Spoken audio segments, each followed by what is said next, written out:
sont des bruns, des rouges, des noirs, etc.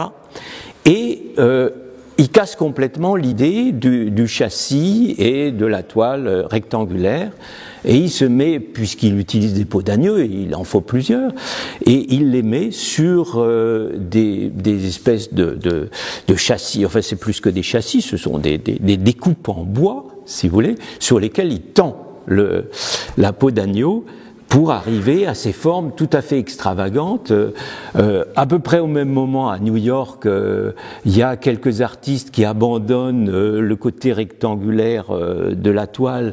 On appelle ça comme une grande invention, le shaped canvas new-yorkais, et on voit là un type au Maroc qui fait ça par rapport à sa propre tradition, en utilisant en plus des courbes et des contre-courbes qui correspondent à tout l'art islamique de la tradition, etc. Je considère que c'est un des grands artistes de sa génération. Il est tout à fait reconnu au Maroc comme un des grands artistes marocains, et ça passe pas le pont. Ça passe pas. Ici, aller parler de Farid Belkaya, il n'y a pas grand monde qui connaît ça.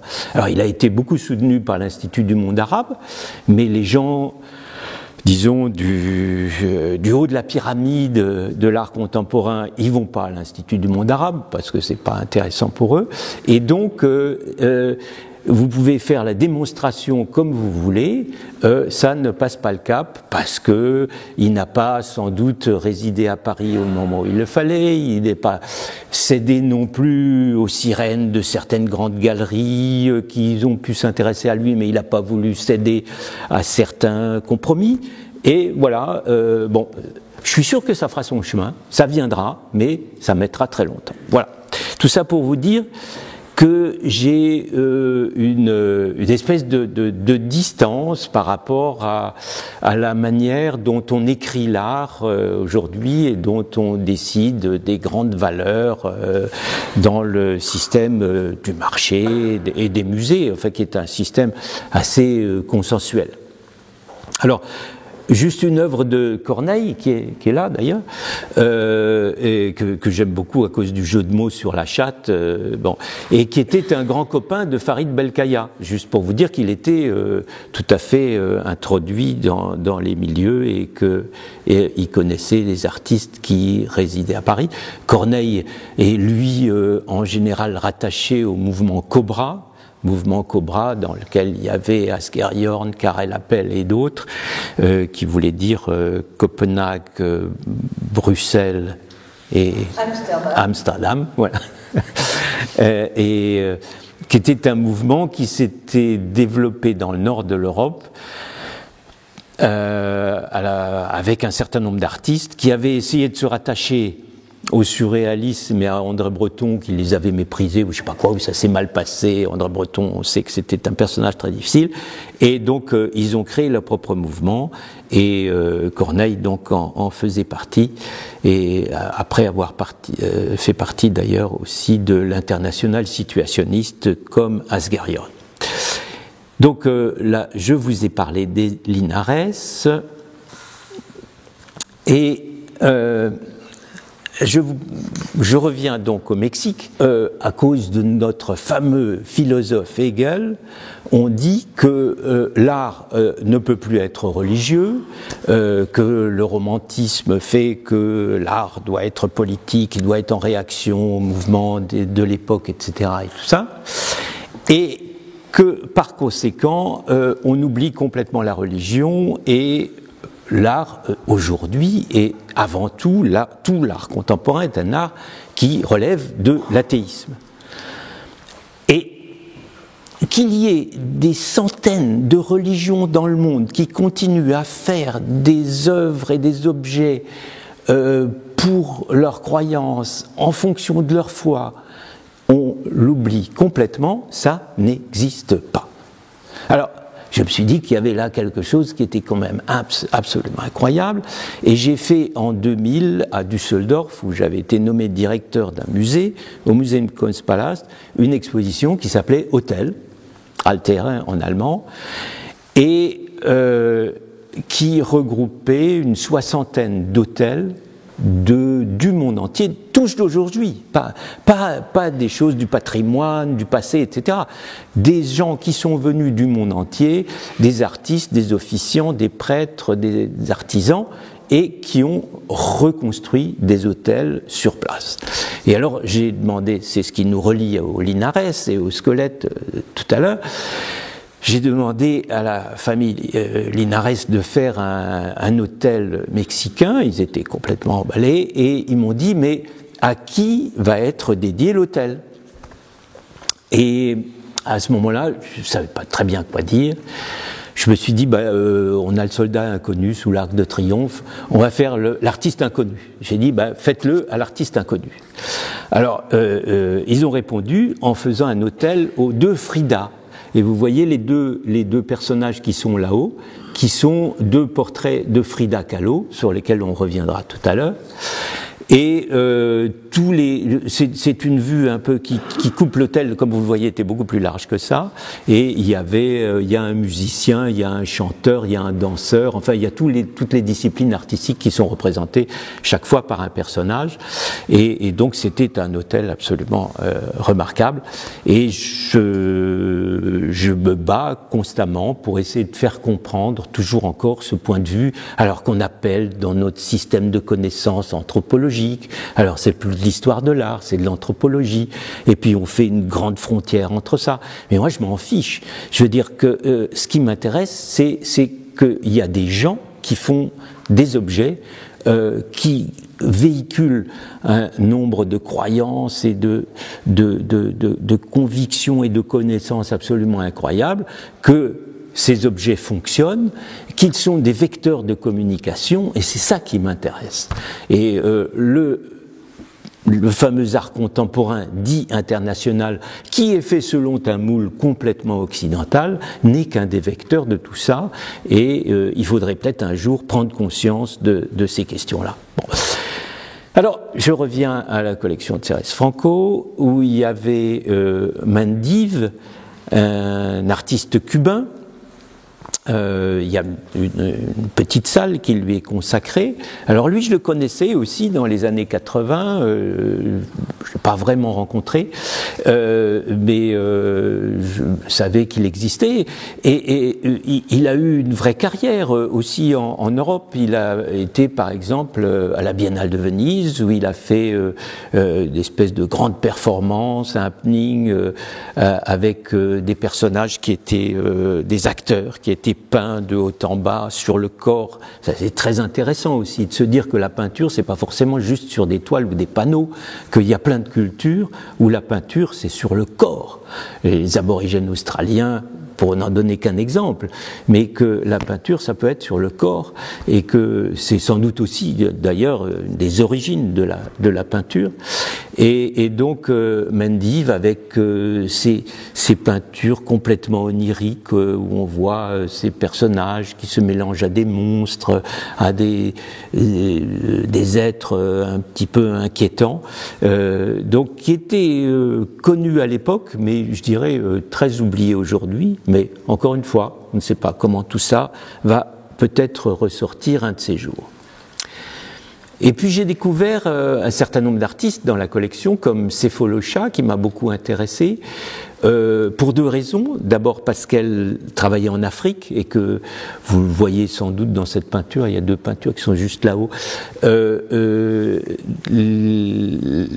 La présence africaine est là tout à fait patente, mais vous voyez aussi combien dans ce genre de peinture, et on peut dire que c'est quelque chose qui se retrouve dans beaucoup d'œuvres de la collection de Thérèse Franco, il y a ces ambiguïtés totales de l'image, comment tous ces corps deviennent à la fois des visages. Il y a chez nous, enfin, je veux dire, dans notre système de référence le plus évident, on pense toujours à Magritte. Magritte a fait ce fameux tableau qui s'appelle Le Viol, qui est un torse sans tête, sur lequel il y a une chevelure, et les seins sont en fait des yeux, et le nombril une bouche.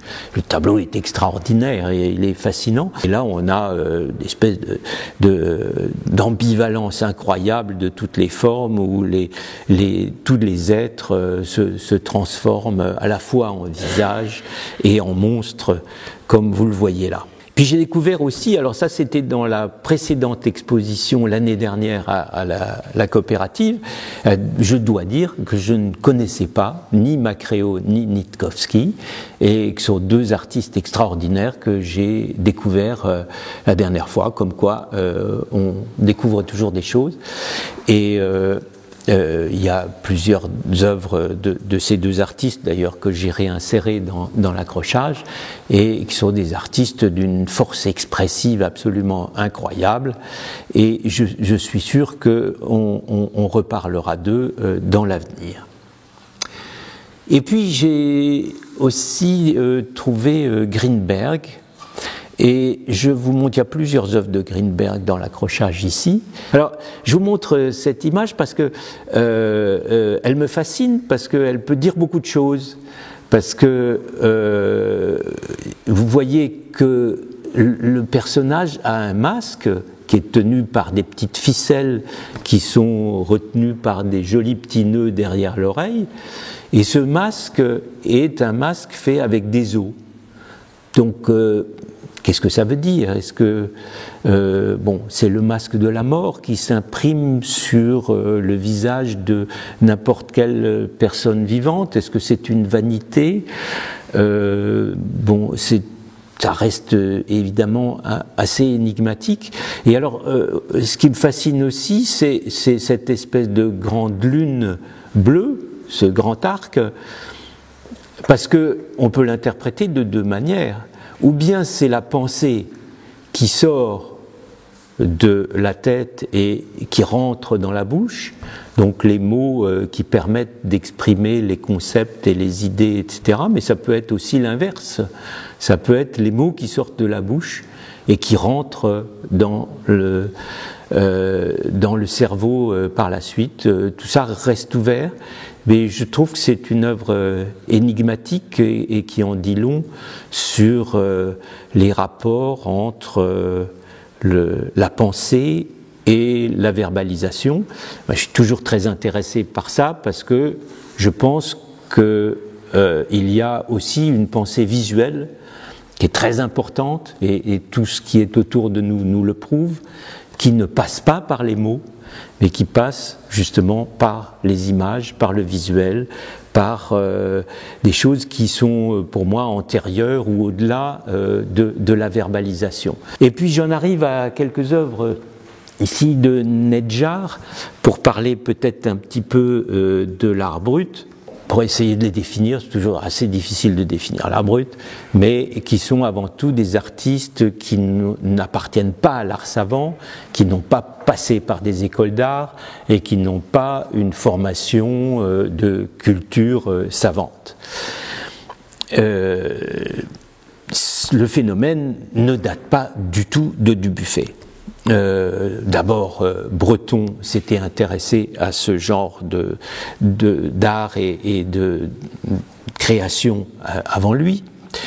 Et puis, il y avait surtout un personnage très important, un médecin, qui s'appelait Prinzhorn, qui, dès le début du XXe siècle, était un médecin d'hôpital, un médecin psychiatre, et qui avait vu chez ses patients toutes sortes de créations absolument extraordinaires dans un hôpital psychiatrique de Heidelberg. Cet ouvrage en allemand a été connu des surréalistes, puis après par Dubuffet, etc., même s'il n'avait pas lu parce qu'il n'était pas traduit à l'époque.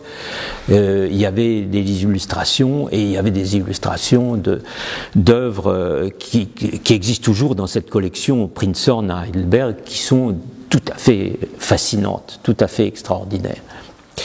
Et là aussi, j'aurais tendance à prendre un point de vue beaucoup plus large que ces définitions de l'art naïf ou de l'art brut, parce que tout ça, c'était la poursuite de ce qu'on avait connu auparavant, avant la Deuxième Guerre mondiale, dans la première moitié du siècle, comme l'art naïf. Il y avait des gens qui s'intéressaient à ça. Il y avait un Allemand qui vivait à Paris, qui s'appelait Wilhelm Hude, qui a lancé, entre autres, Séraphine, que vous connaissez sans doute, qui a fait l'objet d'un film récemment, qui a fait quelques tableaux absolument extraordinaires.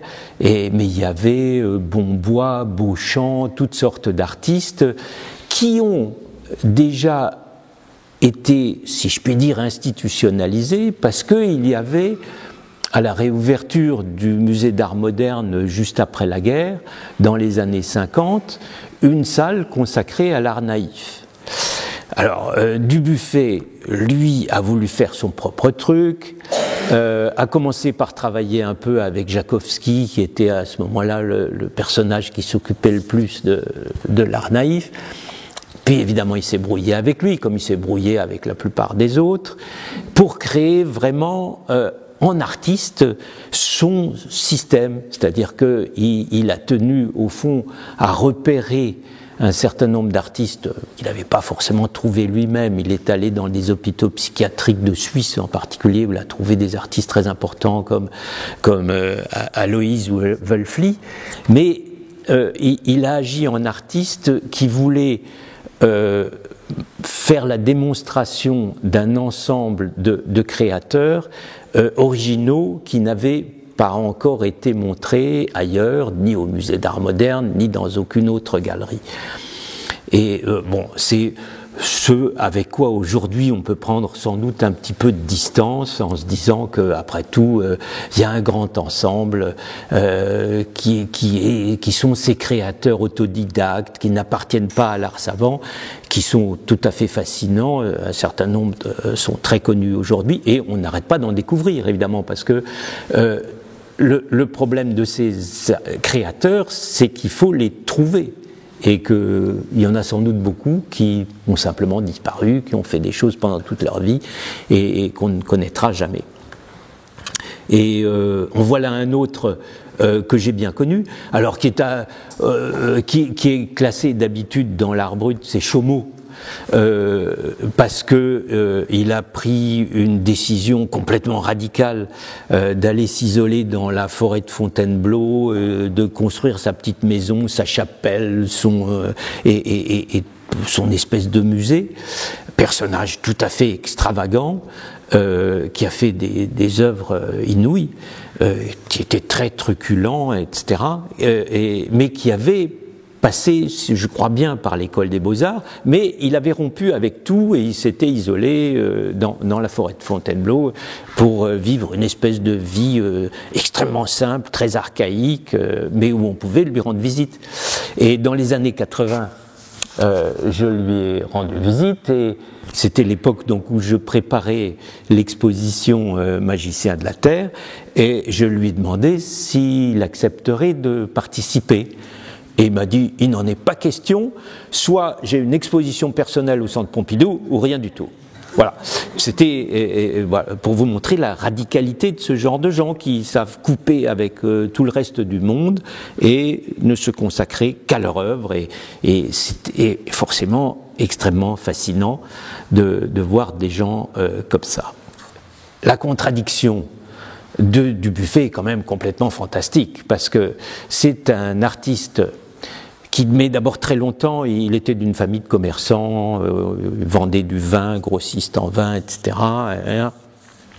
Et il élabore toute une théorie sur la culture savante, qu'il appelle la culture, contre laquelle il s'emporte, etc., en disant qu'il y avait à côté de ça des créateurs qui étaient complètement purs, innocents, qui n'appartenaient pas à cette culture, et qui étaient ceux qu'il privilégiait, mais d'une manière un petit peu catégorique, parce que quand un de ces créateurs avait le malheur de vendre quelques œuvres et de gagner un petit peu d'argent, pas tout, lui il en faisait beaucoup,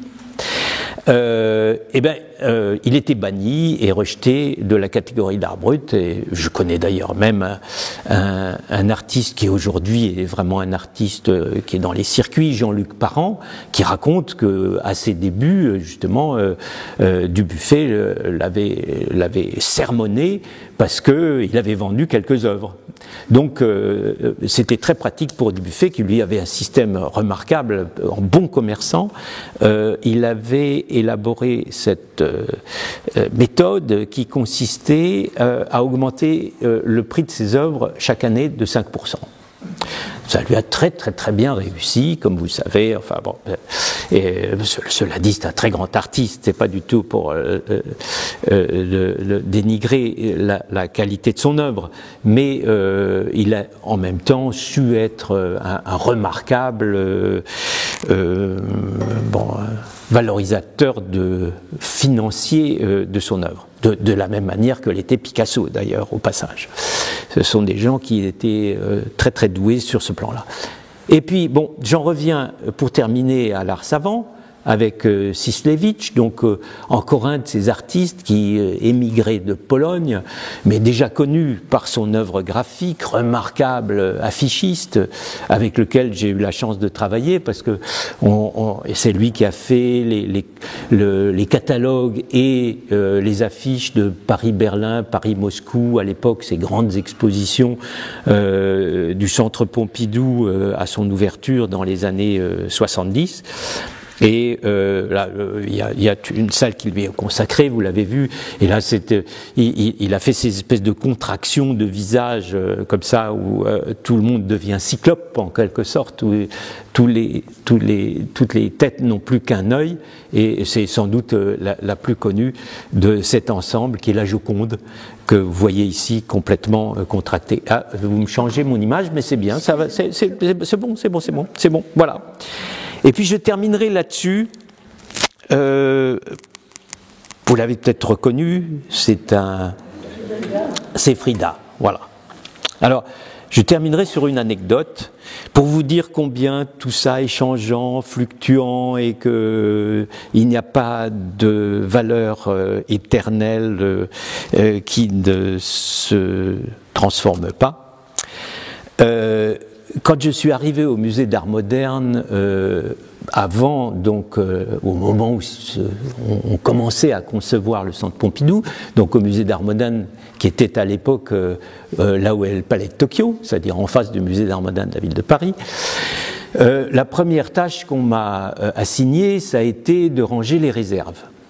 Je remercie mes collègues de m'avoir lancé dans cette affaire, parce qu'il y avait à l'époque, je ne sais pas, quelques milliers de peintures, et j'ai vu tout ce que mes collègues avaient acheté pendant des décennies avant moi, en toute bonne conscience, évidemment, et en pensant à chaque fois qu'ils achetaient des œuvres extrêmement importantes.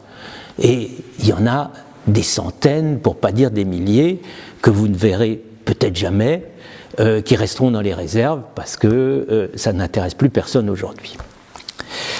Et donc je vois toutes ces peintures et je tombe un jour sur celle-ci. Je trouve ce portrait étrange, amusant. Le pourtour, tout ce que vous voyez sur le pourtour, c'est en fait une peinture sous verre. Frida Kahlo a utilisé en fait une peinture sous verre des Philippines vraisemblablement, et elle a placé son portrait au centre. J'ai trouvé ça amusant, coloré, tout à fait en dehors des normes, etc. Et je l'ai accroché dans mon bureau. Il a été dans mon bureau au moins pendant 1 an. Il a été vu par plein de monde. Personne ne savait ce que c'était. Et je dois l'avouer, ni moi. Enfin, j'avais regardé derrière Frida Kahlo, et je dois avouer, je n'avais pas eu l'envie d'aller à la bibliothèque chercher qui était Frida Kahlo. Personne ne savait qui était Frida Kahlo en 1971.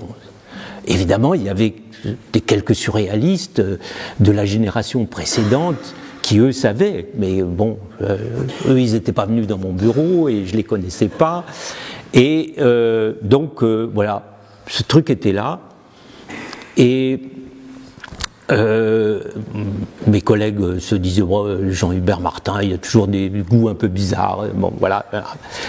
Et il a fallu attendre les années 80 pour que tout d'un coup, avec le féminisme, avec un certain nombre de regains d'intérêt pour ce qui se passait en dehors d'Europe, on redécouvre Frida Kahlo à travers quelques expositions. Le reste, vous le savez, ça a été cette espèce d'engouement absolument incroyable et de succès.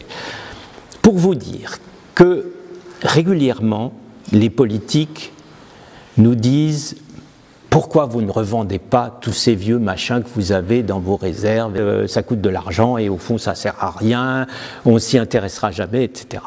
On aurait fait ça, on aurait vendu ça à l'époque, ça aurait passé en vente publique à 200 €, aujourd'hui ça vaut 2 millions, peut-être même plus. Donc, il ne faut surtout jamais vendre ce qu'il y a dans les réserves des musées. Et prendre, prendre toutes les collections qui sont offertes au musée également, parce qu'on ne sait jamais ce que ça peut devenir. Voilà donc un peu l'épilogue de ma petite histoire qui se termine avec Frida Kahlo. Voilà. Merci.